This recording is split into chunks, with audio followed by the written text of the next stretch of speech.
Hi folks, Richard Pallaziol here with Weapons of Choice. And today we're going to be covering the simulation of an elbow strike to the spine. It's used quite a lot in stage combat, but let me be very clear that this is a more advanced technique. Some of you are already familiar with my acronym, which lays out the essential guidelines of stage combat. VINO, the victim stays in control, establish an interactive visual flow, non-contact techniques, and send your energy offline or off target. Well, here we're already violating the very first and the last of those guidelines because we're going to be sending a limb of the aggressor directly in line with the victim. So even though we're always supposed to work carefully and methodically whenever we learn or practice stage combat, for this particular simulation, we have to be much more careful and much more methodical in making sure that everything is trying to keep the victim safe. Let's start with the reality of an elbow strike to the back. In mixed martial arts, this move is nicknamed the 12-to-6 elbow. The reason for that is if you think of an analog clock face, the direction of this is moving from 12 o'clock to 6 o'clock, straight down. Attacking with the elbow always delivers a tremendous amount of force, but in this case it also brings the weight of the attacker down with it. It's considered so dangerous that it's banned in MMA fighting. Now think about that. This is a group of people who are willing to get themselves beaten and bloodied and broken boned, and they use elbow strikes all the time, but they've banned this particular elbow strike as part of their sport. And for stage combat, I see this illusion used quite frequently, especially when one person has to be victorious against many opponents, as this move is a realistic fight ender. Let's use my SPAR acronym to get us through this safely. For this particular simulation, it isn't as crucial that we're positioned in any particular way relative to the house. Naturally, the easiest way is to have the aggressor have his back to the audience, that way the strike is completely hidden from view, but this is one of the few simulations that can actually work in theater in the round. In this case, the setup already assumes that the victim has doubled over for some reason. I don't know, maybe she took a kick or a punch to the stomach, maybe she ate some bad seafood, whatever, but the illusion starts here. The aggressor takes a solid stance to the side of the victim. Now, we don't have a way to make eye contact, so physical contact during the setup is crucial, and that's provided by the aggressor who places his hand on the side of the upper back. This is now the target hand. Now, where does the hand specifically go? Well, you've got some great overlapping muscles here with the trapezius, the latissimus, and the infraspinatus. But you must not place your hand over the spine, because we're going to protect the spine at all costs. As always with stage combat, the victim can end this technique right now, if needs be, by simply walking away from it, or by collapsing to the ground from the effect of the earlier stomach punch, or the toxins from the rancid salmon mousse, whatever. But if we're good to go, the aggressor then makes a picture of what we want the audience to believe is going to happen. Rise up on your toes to get maximum height as your attacking arm rises straight up to the sky with a clenched fist. Keeping your target hand on the victim's back, extend the fingers of that target hand so they lift away from contact.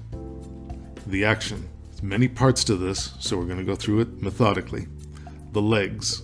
This simulation depends far more on your legs than on your arm.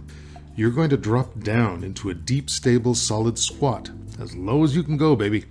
You'll want this so low that your armpit ends up at the same level as your victim's back.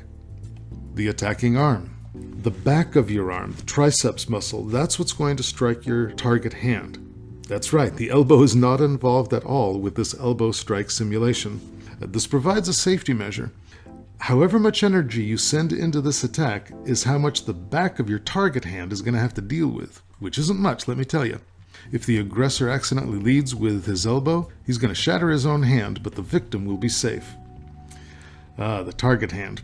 The target hand is ready to tap the victim on the back at the moment of the illusion so that she knows when to react. This may need to be adjusted according to the victim's needs. If, for example, the costume is fairly thick, she might not feel a simple finger tap. In that case, the aggressor may need to lift the target hand off of the victim's back just a bit so that he can provide a more forceful nap or slap, something the victim can really feel. Your voice. Of course, we always want a vocalization for every move in stage combat, but here you can get a little creative and help the victim out. If you can create a consistent sound that has a changing tone, something a little bit longer than just a burst of sound, the victim can then anticipate the strike a bit and relax before feeling that slap-tap reaction cue. The aggressor's reaction is to sell bouncing off of the victim's back rather than freezing at the moment of impact. Your arm doesn't have to go all the way back up to the sky, but your elbow should climb up to your own eye level. Let your legs lift you out of the deep squat into something solid but comfortable. And that's the final picture we want to see, and not give the audience a chance to notice that you really didn't hit anyone with an elbow. The action of the arm coming down doesn't have to be particularly quick, but we do want the reaction of bouncing off to be faster. That way the audience gets a blur of an image.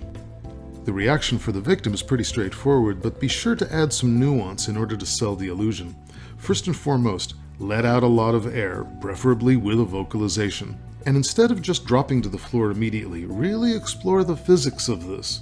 Since the energy is going into one spot in the back, do a chest isolation that pushes the chest toward the ground. Now at the same time, your head, your shoulders, and your hips will begin to arch upward. That in turn will push your belly toward the floor. And let your hands touch the floor, and if you aren't kneeling already, do so now. And once all four limbs are comfortably supporting your weight, have them slide along the floor. You melt into the ground, keeping your head up. Once your belly starts to make contact with the ground, the rest of your torso can roll down as well, finishing with your head safely turned to one side. Are there ways to make this a little easier?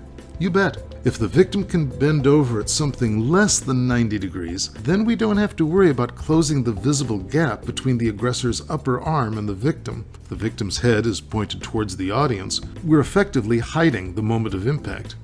It'll make your reaction a little more difficult, because you'll have to follow the straight lines of the imaginary trajectory of where the force went. So please take plenty of time to explore making the physics of your reaction as realistic as possible. There are, of course, other elbow strike simulations in stage combat, and we'll be learning those in the future in other videos. But for right now, if you found this to be beneficial or instructive, I ask you to please hit the like button. I'd appreciate that very much. But for right now, play safe and stay safe.